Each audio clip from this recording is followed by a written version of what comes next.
mean, obviously, hats off to Coach Santos and New Hampshire Wildcats. It was a good quality win for them at home.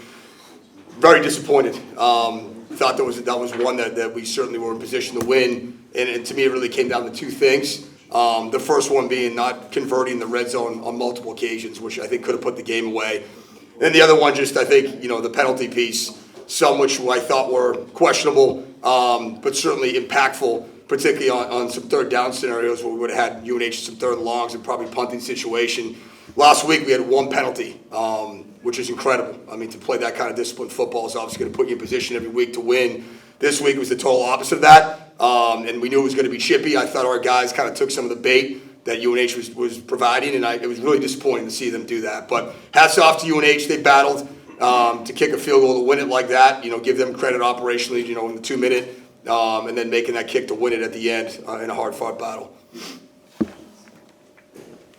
Special teams, Dan, where Yeah. did that play? I mean, you could have won it on special teams, it looked like. Yeah. You were gonna, and Yeah. then you ended up losing it. Yeah, I mean, obviously last week the special teams was a huge plus for us. We blocked the punt. We forced another muff punt with just some pressure.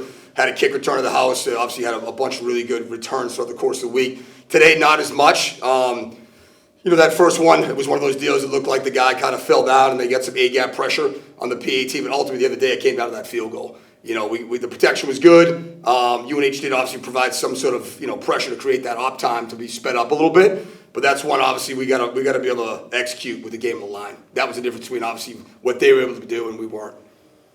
And no thought of being more aggressive there? You were happy where you were going content with the field goal attempt? No, we actually, the third down call, we felt we had a good look. Those last couple drives on offense, we were running what was basically our version of slant. We were having a ton of success with that, so we decided to get back to that. Their three-shade did a great job getting upfield and constant penetration, but on third down, we ended up having a 2-by-2 set. Both inside receivers we thought were open and got cut.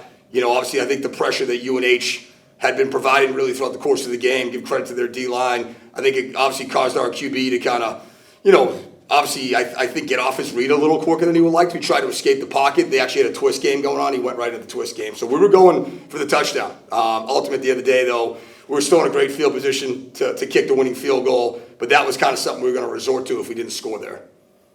How about the defenses overall? I mean, it just seemed outstanding, and for the most part. Yeah, I mean, it was a physical back and forth game, which we expected. I think the big piece for us, which I mentioned earlier, was just the penalties, which we had 0 last week when we had 1, and it was one of those ones that it was a 5-yard. It didn't hurt you.